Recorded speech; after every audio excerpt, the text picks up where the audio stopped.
Cats, and welcome back to Binging with Babish, where this week I'm a little under the weather, but that's not going to stop episode 3 of my sandwich rampage. By popular demand, we're doing the Cubanos from Chef. We're starting with a bone-in pork shoulder whose skin we're going to remove and fat we're going to score.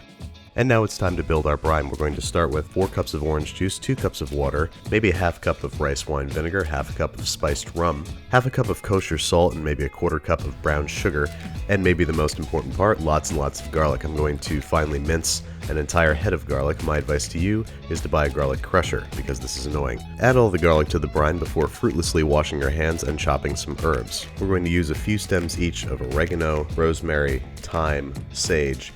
We're going to mix all that up with a whisk before adding 3 bay leaves, because we almost forgot them, and then we're going to pour this over the pork. Make sure that it is fully submerged in the liquid before covering and refrigerating for a bare minimum of 12 hours. This is a good time to work on your grilled cheese game, but we'll cover that in my Patreon. It's the next day and it's time to make mojo marinade. We're starting with about half a cup of olive oil, to which we're going to add the juice and zest of 3 oranges. Just make sure that your hands aren't slippery when you're zesting them. We're also adding the zest, juice, and squished carcasses of 6 limes, making sure to squirt just a little bit directly into our eyes. Then it's another few tablespoons of chopped fresh oregano, along with a solid half cup of chopped green soap, or as it's otherwise known, cilantro. We're also adding maybe a quarter cup of chopped mint leaves, another whole head of fresh garlic finely minced, a few heaping pinches of salt and freshly ground pepper, and 2 tablespoons of freshly ground and toasted cumin that we're going to whisk together. Remove our roast from its brine, pat dry, and get ready to smother it in citrus and give it a shoulder rub.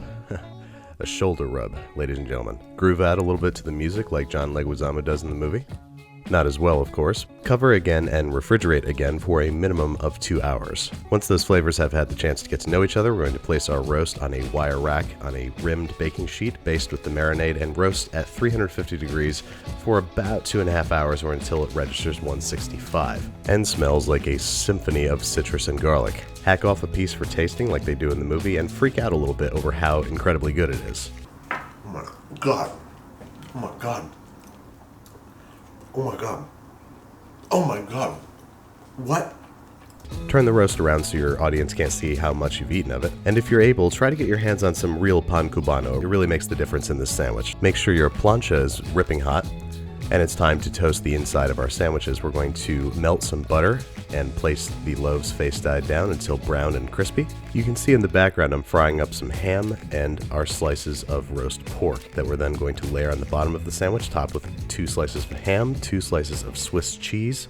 Place a good smear of yellow mustard on the top half of the bun. Top the cheese with 3 thinly sliced dill pickles. Smear the top of the sandwich down with butter. Lay some butter down on your plancha and press. That's awesome.